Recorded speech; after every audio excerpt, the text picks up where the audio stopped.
que todo el libro en sí es peculiar, ¿no? Y es peculiar porque Santa Teresa empieza el libro por el prólogo, que ya decíamos otro día que no es lo normal, sino primero escribir el libro y cuando ya lo has terminado haces un prólogo que lo introduce. Bueno, pues ella directamente empieza por el prólogo. Y el prólogo, pues, es también bastante curioso, bastante original. Porque, por ejemplo, ¿qué autor empieza a escribir un libro contando que le duele la cabeza? Pues la santa empieza así el libro, o sea, empieza así el prólogo explicando que tiene un dolor de cabeza y que, bueno, pues que hará lo que pueda porque la cabeza la tiene, ella dice, pues, desatinada, ¿no? Entonces, eso no aparece en la introducción de un libro serio, de un libro, pues, del calado que pueda tener las moradas, ¿no? Y sin embargo, esas pinceladas, como si dijéramos, informales, sencillas, que da Santa Teresa al comenzar el prólogo, es la mejor puerta de entrada en el castillo. Y lo primero que hace es que, con toda la sencillez del mundo, porque ya os digo que empieza diciendo que le duele la cabeza, ella nos da cuatro ideas, ¿no? Nos dice 4 cosas que vamos a ir recorriendo una tras otra. Y ya nos sitúa para empezar a leer las moradas primeras. Lo primero que hace la autora es presentarse. Se presenta con el realismo físico de sus achaques, de su dolor de cabeza, de sus problemas de salud, de su poca inspiración literaria. Y luego nos cuenta, pues, la cantidad de preocupaciones que tiene, sobre todo de cara a que el libro tenga un contenido doctrinal adecuado, ¿no? Ella tiene la preocupación de escribir, que esta vez sí que tiene esa preocupación, un tratado de oración con una doctrina acertada. Y con esto ya ella se ha presentado, se ha situado y nos ha contado lo que le preocupa. Pues ella es así, ¿no? Segunda cosa que nos dice en el prólogo. Ella nos deja claro que este libro ha tenido un antecedente literario, alguien, o algo mejor dicho, otro libro que ha sido escrito antes, del cual las moradas de alguna manera dependen, sobre el cual las moradas gravitan. Las moradas son, Santa Teresa tuvo esa intención, el complemento del libro de la vida, ¿no? Entonces nos lo deja claro. Que este libro está escrito antes, que lo ha escrito hace 12 años, que ahora no lo tiene a mano porque se lo han quitado, se lo han secuestrado, pero el empalme de esas 2 obras es real, ¿no? Y es demostrable. Es como una tabla de estas en díptico, ¿no? Que tiene una bisagra. Vida es el preludio del castillo interior. Y el castillo interior es la síntesis y el complemento del libro de la vida. Esto es importantísimo. No es bueno leer la vida de Santa Teresa sin llegar a leer en algún momento las moradas para completarlo, ni es bueno ponerse a leer las moradas si no se ha leído primero vida. Hay gente que lo ha hecho.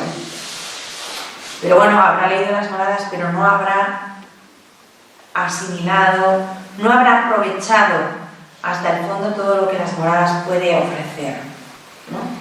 Es importante primero leer una cosa y después la otra. Son 2 libros que, como os acabo de decir, se complementan el uno al otro. No pasa lo mismo con el Camino de Perfección, que es autónomo el solo. Tú puedes leer el Camino de Perfección, no leer nada más de Santa Teresa y ya tienes el montón de doctrina actual y doctrina válida. Pero si lees vida, falta una parte. Y si lees el castillo interior sin haber leído vida, te falta una base de la vida de esa escritora, ¿no? Que en vida lo que hace es defender una tesis, que es el valor transformante de la oración. Santa Teresa defiende que la oración transforma la vida de una persona. Y en el castillo interior ya da, como si dijéramos, todos los pormenores de ese proceso de conversión y lo demuestra doctrinalmente. Entonces, bueno, pues el consejo que yo daría sería: lea usted primero El Camino de Perfección, entre otras cosas para familiarizarse con el lenguaje de Santa Teresa y el castellano antiguo. Cuando ya tenga más o menos masticado y trillado El Camino de Perfección, lea usted el Libro de la Vida, que en contra de lo que puede parecer es más complicado de comprender y de seguir que las moradas, mucho más. Y después de que más o menos se haya leído el Libro de la Vida, pues ya de postre se lee las moradas. Yo haría ese... Las fundaciones se pueden leer cuando se quiera, porque es un libro que no tiene nada que ver con el resto, o sea, no está ligado doctrinalmente a nada y se puede leer pues cuando a uno le venga bien, a modo de complemento. Pero el orden sería camino, vida y moradas. Y desde luego, vida y moradas, nunca separarlos, porque sería dejarlo incompleto. Tercera cosa que nos dice Santa Teresa en el prólogo. En el número 3 dice algo que es característico de Santa Teresa y debe de serlo siempre de todas las hijas de Santa Teresa. En el número 3 del prólogo. Someter, como siempre, su pensamiento al magisterio de la Iglesia. El otro día decíamos lo que es la Iglesia para Santa Teresa, su importancia, su amor a la Iglesia. Y ahora, al empezar a escribir, dice: antes de que la pueda liar con cómo meter la pata, porque soy ignorante, dejo claro esto. Yo me someto al magisterio de la Iglesia. ¿Por qué lo hace? Bueno, primero porque es una hija fiel de la Iglesia. Segundo, porque es una mujer. Tercero, porque es consciente de que no tiene formación. Y cuarto, porque es muy consciente, muy consciente de su peculiar manera o estilo doctrinal. Ella sabe que su manera de enseñar es muy original. Y por eso, pues si hay equivocación, ella lo somete al magisterio. Por supuesto, Santa Teresa no escribe ex cátedra. Nunca lo hizo y tampoco lo hace en las moradas. Escribe muy coloquialmente, con su prosa normal. Como os dije el otro día, en moradas es un continuo diálogo con el lector, ¿no? Ella está continuamente dialogando y planteando cosas al lector.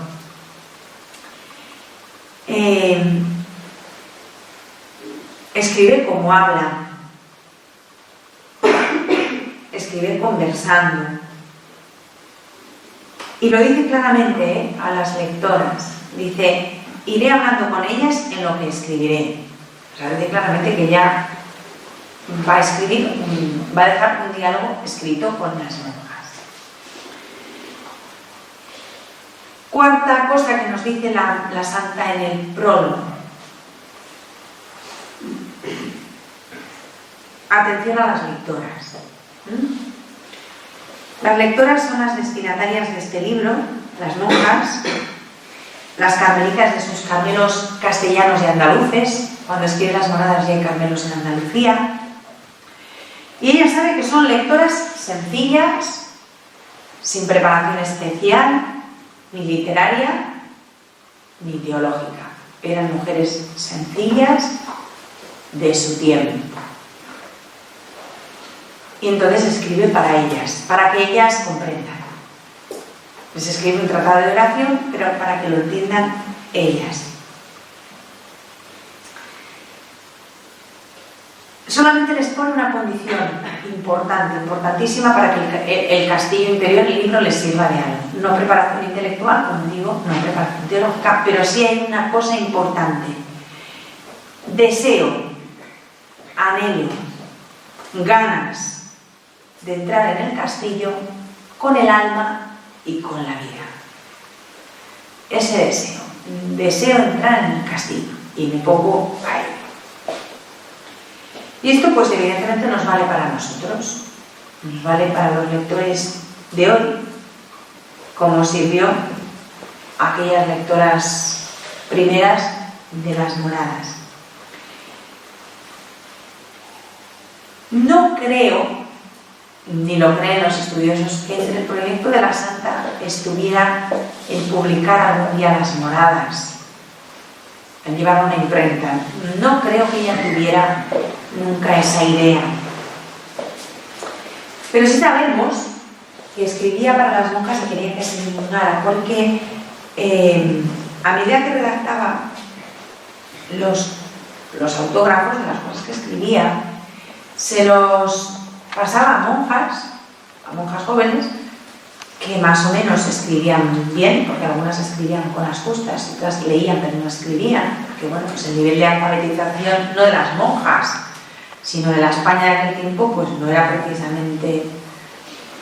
Entonces ella se lo pasa a las monjas para que empiecen a copiarlos, los manuscritos, y a difundirlos. Y había muchas copias manuscritas que se iban pasando por los conventos, ¿no? Y hasta que Fray Luis no dio con ello, nadie se preocupó de llevarlo a la imprenta, ¿no? Y gracias a que Fray Luis se tomó esa molestia, pues nos ha llegado a nosotras, bueno, las obras de la santa, las moradas también, pero en general todas las obras de ella, ¿no? Pero vamos, que ella tenía intención de difundirlo, pero no a nivel de clásico de espiritualidad como es, ¿no? Las moradas, traducido a 300.000 idiomas. No, ella escribe para las monjas, ¿no? No tenía pretensión de otra cosa. Entonces, dicho esto, concluimos el tema del prólogo y empezamos las moradas primeras. Voy a hacer primero un resumen de cada morada, al empezar las moradas primeras, porque las moradas primeras tienen los capítulos, las moradas segundas son lo más lacónico del mundo y solo tienen uno, capítulo único. Las moradas terceras se complican, las cuartas más, y la sexta ya es la reparto. Pero las moradas primeras, pues como os digo, tienen 2 capítulos y como resumen de estas moradas podríamos decir, así visión general, que se nos presenta el castillo, se nos presenta el símbolo del castillo, se nos dice que cada uno de nosotros somos como un castillo, cada lector es un castillo, y que lo interior del castillo es el alma, que la puerta de ingreso en el castillo es la oración, dato importantísimo. Nos explica cuáles son los primeros pasos de la oración para poder ir accediendo al castillo.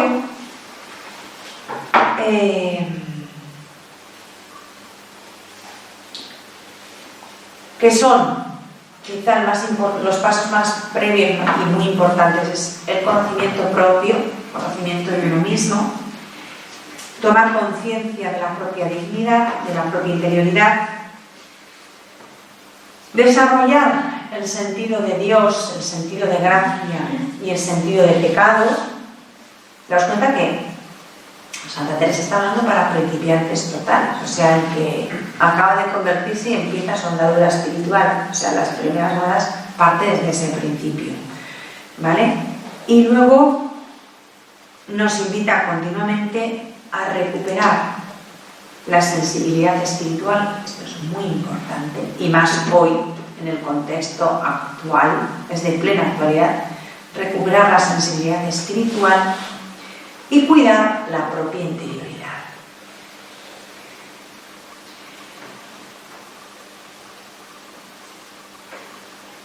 Y a partir de ahí, pues empieza a utilizar una serie de figuras bíblicas que iremos viendo. Pues, nos habla de Pablo, de la Magdalena,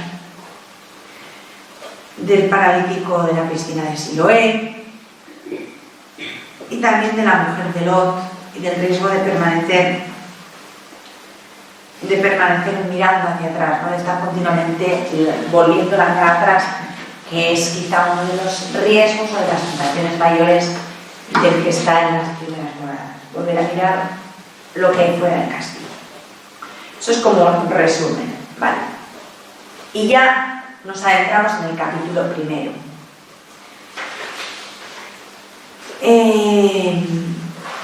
Imaginad por un momento un castillo. Y nos acercamos a ese castillo que visto desde fuera es imponente y guarda dentro un misterio que desde fuera podemos barruntar un poco, pero adentrarse en el castillo, sobre todo si es la primera vez, es adentrarse en el misterio, en la aventura, en lo desconocido, ¿no? Y imagina que estamos ante ese castillo y vamos caminando y te paras un momento a contemplarlo ante la inmensa puerta de entrada, ¿no? Y esta parada pues nos sirve para que den la cuenta de una cosa. Bueno, de dos cosas importantes. Que este castillo que yo estoy contemplando, que me parece impresionante y ante el cual me sobrecojo por su grandeza y por el misterio que encierra dentro y que yo desconozco, ese castillo es la imagen de mi alma. Esa es mi alma, ¿no? Entonces, ante mi alma yo puedo actuar de una manera o de otra. Y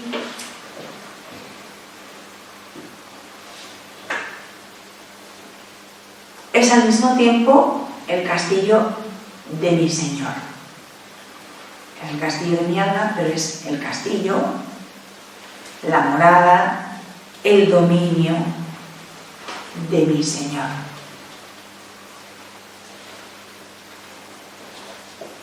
Y el primer empeño de Santa Teresa es que sí o sí, cuando yo contemplo ese castillo que me tiene de alguna manera obnubilada y que me atrae, pero que me sobrecoge por el misterio que encierra, ella lo que intenta por encima de todo es empujarme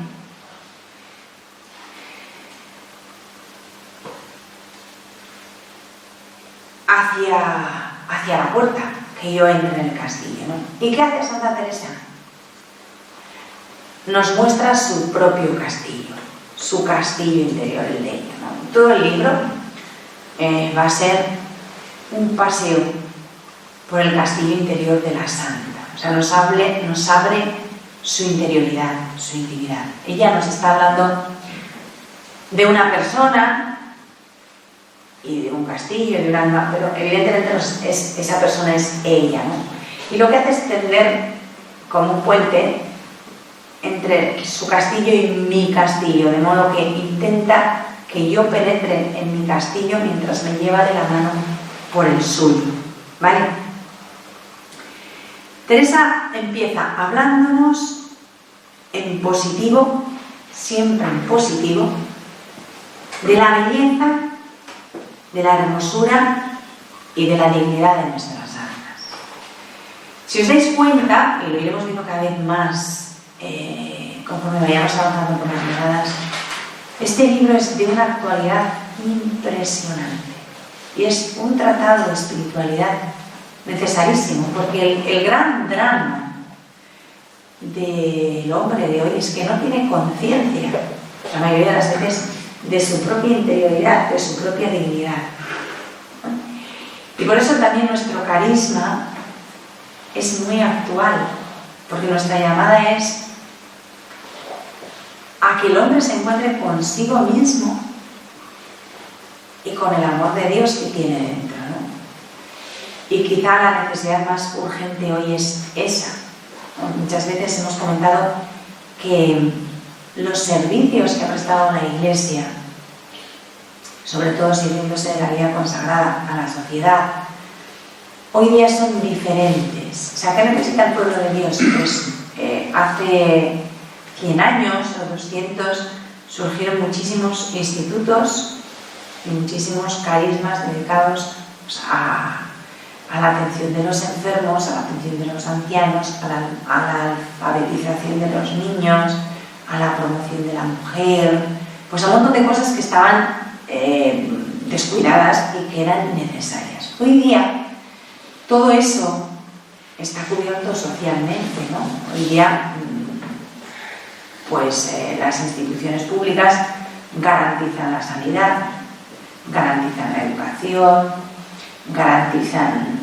pues por medio de servicios sociales más o menos todas esas carencias que en un momento dado fueron socorridas por distintos carismas de la Iglesia de Dios, hoy día se puede decir que están cubiertos desde el plano de vista, desde el plano humano, ¿no? Desde el punto de vista social, simplemente. Bien. ¿Cuál es la necesidad urgente de hoy? Esta. Llevar al ser humano a encontrarse con su propia alma, de tomar conciencia de su ser inmortal, de su destino eterno, de su ser espiritual, ¿no? Y esa es un poco nuestra misión, ¿no? El despertar el deseo de Dios, la sed de Dios, la sed de trascendencia en el ser humano, y que tome conciencia de su propia alma, de su propia dignidad. Y Santa Teresa empieza por ahí. Luego, el libro de las moradas hoy día es plenamente actual. O sea, está poniendo de relieve algo que en el fondo todos necesitamos, pero también la sociedad se encarga muy bien de que no busquemos, de que no escuchemos, de que no nos detengamos en eso, ¿no?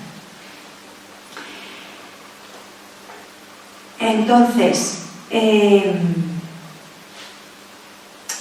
epígrafe, el título del primer capítulo, ya es muy revelado y es muy bonito. Dice: trata de la hermosura y dignidad de nuestras almas. Pone una comparación para entenderse. Dice la ganancia que es entenderla y saber las mercedes que recibimos de Dios, y cómo la puerta de este castillo es la oración. Todo eso es el título. Y en el título nos deja claras estas 4 cosas. La hermosura y la dignidad de nuestras almas. Después nos habla de una comparación que pone para que lo entendamos. La ganancia que es entenderlo y las mercedes que se reciben de Dios. Y por último, la puerta de este castillo, que es la oración. Todo esto ya va contenido en el título, ya es la síntesis del capítulo, ¿no? Va en el título. Hay que subrayar una palabra que es importante y tenerlo presente ya para todo el resto de la lectura de las moradas. La palabra alma o almas, desde la primera línea del libro, alma y castillo se equivalen. Cuando la Santa habla de castillo está hablando de alma, y cuando habla de alma está hablando de castillo. Esto es importante tenerlo presente para toda la lectura del libro. ¿Es la puerta de este castillo la oración? Pues es la puerta de esta alma la oración. No se me ocurre ninguna cita. Cuando la Santa habla del alma, el alma es de cristal. Toda de muy claro cristal, nos dice más adelante. Pues es el castillo, el que es todo de muy claro cristal, ¿no? Y de diamante. Y luego otra cosa. Alma y castillo, que entre sí se equivalen, significan lo mismo. Las dos palabras, alma y castillo, significan también en este contexto del castillo interior, hombre. Alma y castillo significan hombre, persona humana. Y ella empieza hablándonos de la dignidad del hombre, de la grandeza del castillo, del alma humana, del hombre. Esta es la gran sorpresa que nos encontramos, porque una monja, una mística del siglo XVI, mujer, en el siglo XVI, para introducir a sus lectores en este tratado de ideas espirituales, en su obra cumbre, empieza hablando del hombre. No habla ni de Dios, ni de virtudes, ni de prácticas espirituales. Empieza hablando del hombre. Esto ya es una gran sorpresa, ¿no? Es una gran sorpresa, pero es una de las mejores sorpresas que yo he encontrado en la vida.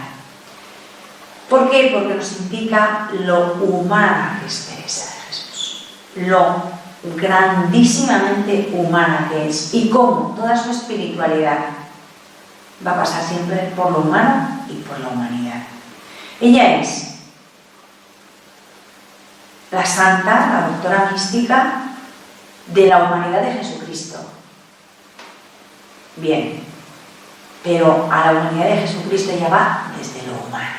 Ella encarna su vida, encarna la religión, encarna la fe, encarna la mística, todo lo del espíritu lo vive desde su propia carne, desde su propia humanidad, y así nos lo presenta y así nos lo enseña. Santa Teresa es la gran doctora mística de la humanidad, de lo humano. Hasta el punto de que para ella todo lo que no es humano no es verdadero, no es cristiano. Su oración es humana y se basa en la humanidad de Dios, que es Cristo Jesús, ¿no? Y entonces su obra cumbre de espiritualidad, que son las moradas, empieza hablando del hombre, de lo humano. No empieza hablándonos de Dios ni de ninguna cosa. No. Nos centra en lo que somos. ¿A quién habla? A mujeres de carne y hueso, a seres humanos. Entonces nos centra en lo que es el hombre. Esto es, yo creo que es muy revelador. A mí me parece sorprendente, me parece precioso, importantísimo y una gran sorpresa. Porque claro, cuando tú vas a Roma y ves a Santa Teresa en el éxtasis de Bernini, ¿no?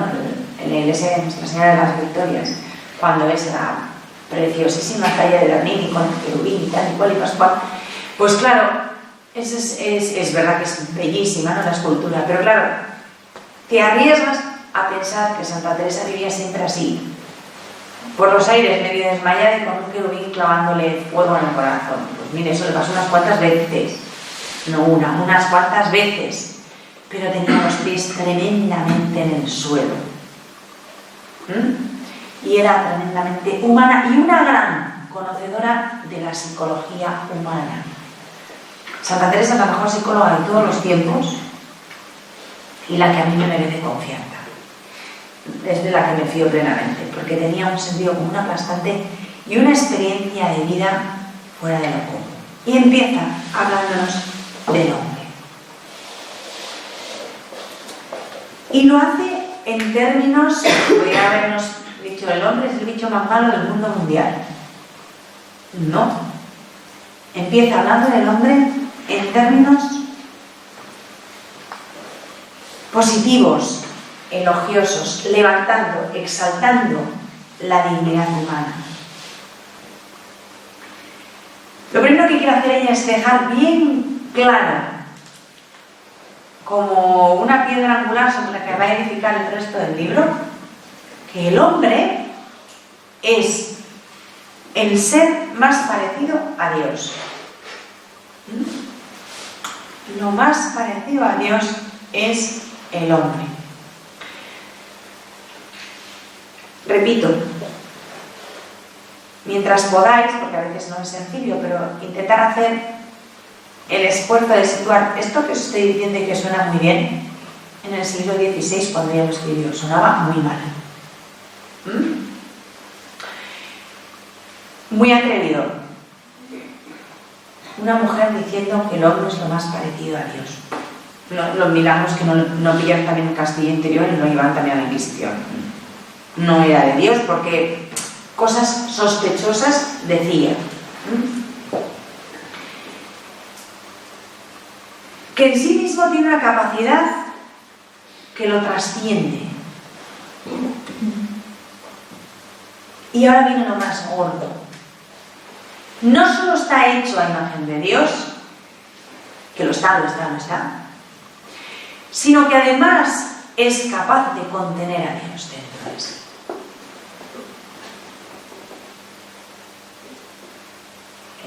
Y esto ya no sabe por experiencia. No porque se haya estudiado el dogma de la inhabitación de la Santísima Trinidad en el alma en gracia. No, eso no se lo estudió. Sino que lo sabe por experiencia. Sabe que ella, que es humana, en su alma contiene a Dios. Y nos lo cuenta, nos lo explica.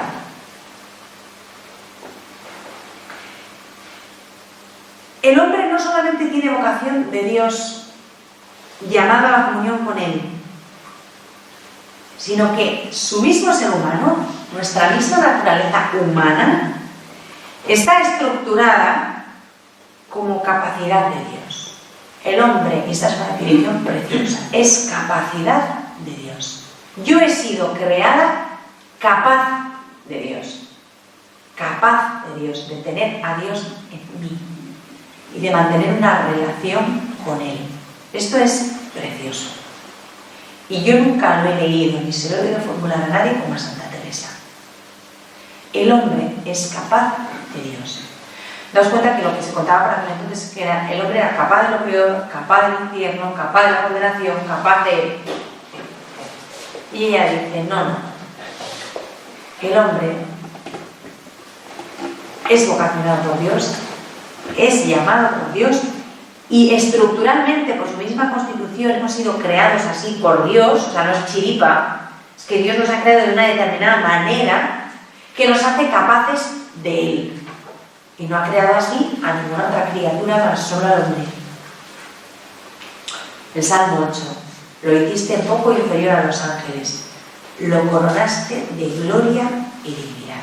Solo el hombre, ni los ángeles. Los ángeles son superiores a los hombres en algunas cosas, pero no son capaces de Dios como nosotros.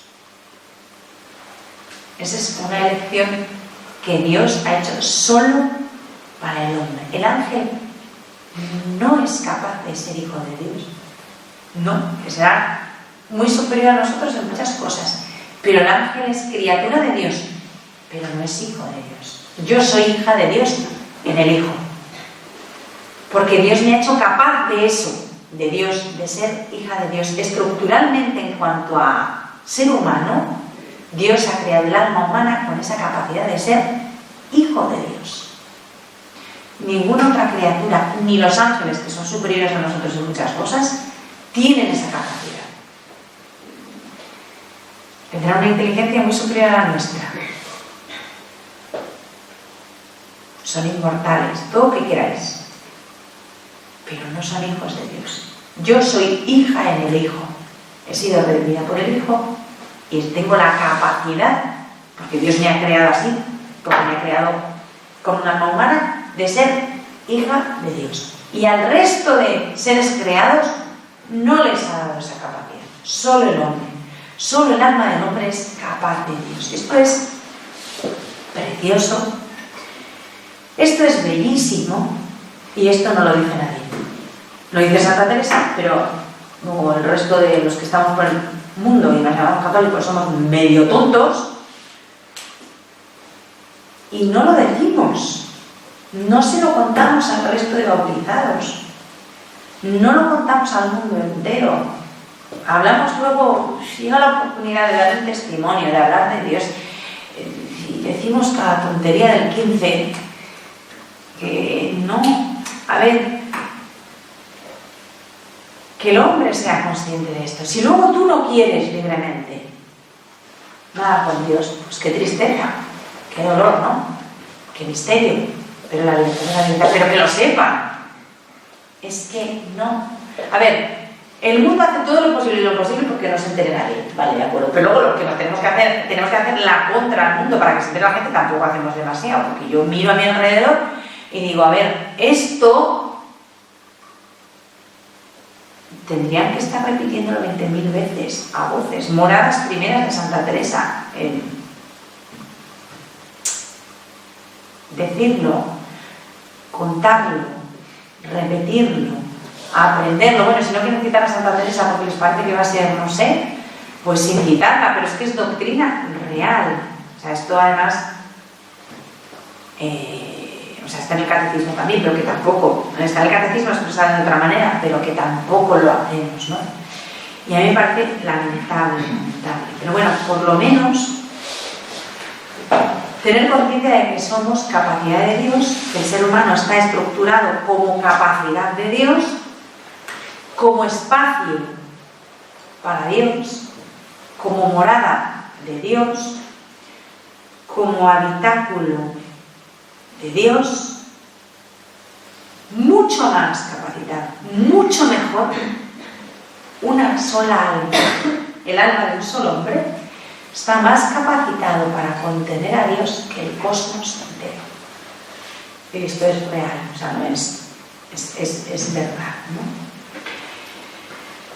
Y entonces, para contar esto, Santa Teresa, consciente de que contar esto no es fácil, pues busca sus recursos, ¿no? Y utiliza formas plásticas, expresivas, reveladoras, comprensibles para cualquier lector. Y empieza a servirse de un símbolo, ¿vale? Y el símbolo que ella escoge tiene raíces profundas en su vida. Nació en Ávila y estuvo desde que nació, no estaba en la casa natal de Santa Teresa, y te asomas a la puerta y lo primero que ves a 50 metros es una muralla con almenas y una de las puertas de la muralla, ¿no? O sea, es que no es, me lo imagino, es que ella nació ahí. Y cuando salía a la calle, el primer recuerdo de su infancia era salir de mi casa a la calle y encontrar la muralla. Nació viendo eso. Entonces, es un símbolo que tiene raíces profundas en su vida, desde chiquitita, y también en su experiencia mística anterior. Y es el símbolo que ya nos ha anunciado en el título de la obra, ¿no? El castillo. El alma del hombre es como un castillo. ¿De qué nos iba a hablar Santa Teresa? Pues de un castillo. No nos iba a hablar de otro tipo de símbolo, no nos iba a hablar, pues, de un monte. San Juan de la Cruz habla de un monte, o no nos iba a hablar ni del mar, ni de una barquilla. Una barca nos habla el Señor porque estaba con pescadores y los pobres si les hubiera dado un castillo en torta. Entonces después les habla del mar, de un lago y de una barca. Y Santa Teresa, que era de secano, pues ni mar, ni lago, ni barca. ¿De qué habla ella? De lo que conoce desde pequeña, de un castillo. Y en su primera formulación, cuando empieza a hablar del castillo, la imagen del castillo se transfigura de belleza. Ella la idealiza, porque ningún castillo es tan bonito como Santa Teresa nos lo pinta, ¿eh? O sea, tú empiezas a caminar y dices, no. Aun los que estén en buena situación y bien conservados, yo no he visto la belleza que ella describe aquí. Pero ella, ante el alma en gracia, como si dijéramos, exulta, ¿no? Pues yo digo siempre que esta primera descripción que hace Santa Teresa del castillo, del alma en gracia, es un poco como su Magnificat, ¿no? Se pone a mirarlo, se llena de gozo contemplándolo y entonces empieza a cantar. Pero canta desde un ideal porque, repito, ningún castillo es tan bonito como ella nos lo pinta. Dice que el alma del hombre, el alma en gracia, es como un castillo todo de diamante o muy claro cristal. Ese tal castillo no existe. Ni ha existido nunca. Los castillos son de piedra. Ni claro diamante ni cristal. Porque cuando ella habla de cristal tampoco está hablando de vidrio, sino cristal de verdad, cristal de roca, ¿no? Y era algo muy valioso, muy claro, muy bello, muy valorado. Entonces ella empieza a describirlo así, pero lo está idealizando porque no existe ningún castillo así.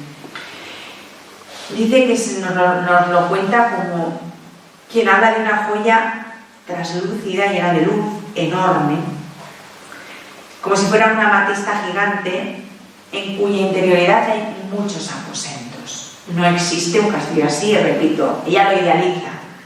Realmente eso no existe, o sea, ni el palacio más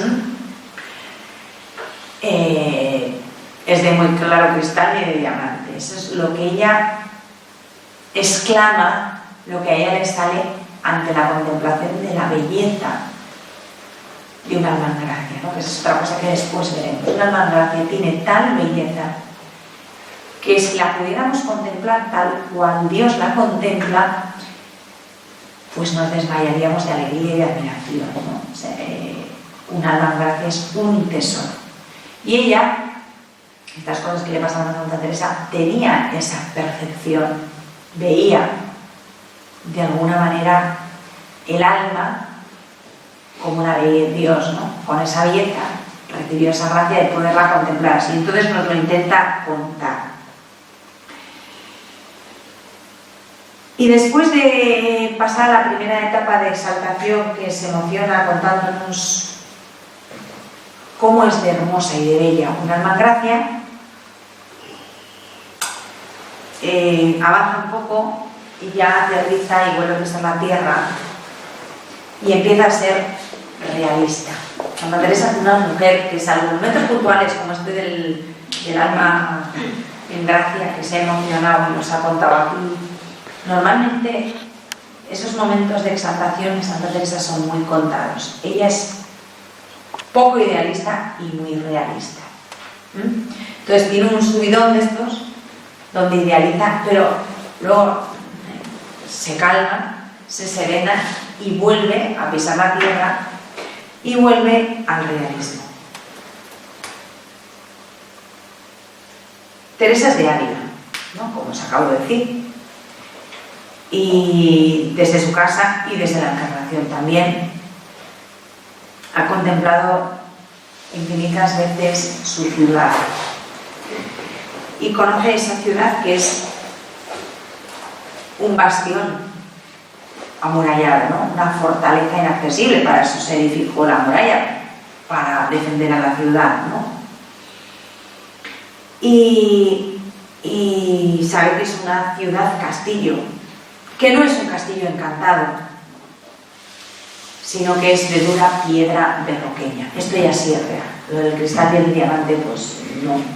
La verdad es que tú vas allí, no hay cristal y diamantes, son unos pedruscos impresionantes, piedra muy dura, piedra berroqueña, ¿no? De hecho, el dicho popular es Ávila de los santos y de los cantos, no de canciones, sino de piedra, de canto rodado, ¿no? Ávila de los santos y de los cantos. Y el alma del hombre es así, como un castillo guerrero, un castillo de piedra berroqueña. El alma está bien anclada en la roca del propio cuerpo, de la propia humanidad. Y por dentro el castillo suele estar poblado de vida. Tú por fuera ves la fortaleza y no sabes lo que hay dentro, pero dentro hay un montón de cosas que tú no percibes de fuera, pero están ahí, ¿no? El castillo está lleno de vida y de problemas, de dificultades, pues lo que es la vida de un hombre también, ¿no? Dentro de esta persona que te estás encontrando, tú ves su castillo, ¿sabes? Ves su fachada, ves lo que hay, pero dentro hay un mundo que tú no conoces, pero que es real y está ahí dentro, ¿no? Pues esto es lo que Santa Teresa nos dice. Y el castillo guerrero irá desarrollando un proceso de lucha y de conquista. Vamos entrando en el castillo, cada cual tiene que entrar en su propio castillo. Primero, por el puente levadizo, la puerta es la oración, y una vez que estás ahí tienes que ir conquistando, como si siguiéramos ganando metros para llegar a la cámara principal, ¿no? Entonces eso supone lucha, porque hay un montón de guardianes en el castillo y tú tienes que ir entrando dentro de ti, ¿no? El castillo interior, las moradas, es